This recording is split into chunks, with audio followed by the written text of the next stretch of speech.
తెలుగు తెరపైకి సావిత్రి గారికి ముందు ఎంతోమంది కథానాయకులొచ్చారు. సావిత్రి గారు తరువాత కూడా ఎంతోమంది నాయకులు వచ్చారు. కానీ మహానటి అని పిలిపించుకున్నది ఆమె మాత్రమే. ఆ స్థాయిని, ఆమె స్థానాన్ని ఆ తర్వాత మరొకరు చేరలేకపోయారు. తాకలేకపోయారు కూడా. అలాంటి సావిత్రి గారి గురించి అప్పట్లో ఆ ఇంట్లో కేర్ టేకర్‌గా ఉన్న చెన్న కేదారేశ్వరరావు గారు ప్రస్తావించారు. సావిత్రి గారి ఇంట్లోనే స్విమ్మింగ్ పూల్‌ను ఏ రోజుకారోజు శుభ్రం చేసే పనిలో నేను చేరాను. రోజుకొక గంట పని. నెలకు రూ. 60 ఇచ్చేవారు. ఒక రోజున సావిత్రి గారి అబ్బాయి సతీష్ బాబు స్విమ్మింగ్ పూల్‌లో పడితే నేను రక్షించాను. అప్పట్నుంచి బాబును చూసుకునే బాధ్యతను నాకు అప్పగించి జీతం పెంచారు.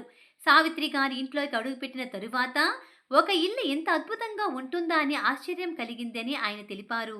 సావిత్రి గారి బంగ్లా చాలా పెద్దది. ఆ పక్కనే ఉన్న మరో 3 చిన్న ఇళ్లు కూడా ఆమెవే. సావిత్రి గారి పెద్ద ఇంట్లో స్విమ్మింగ్ పూల్‌తో పాటు పెద్ద గార్డెన్ కూడా ఉండేది.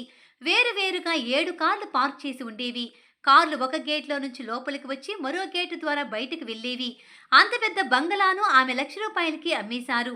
ప్రాప్తం సినిమా సమయంలో డబ్బు అవసరమై ఆమె అలా చేశారు.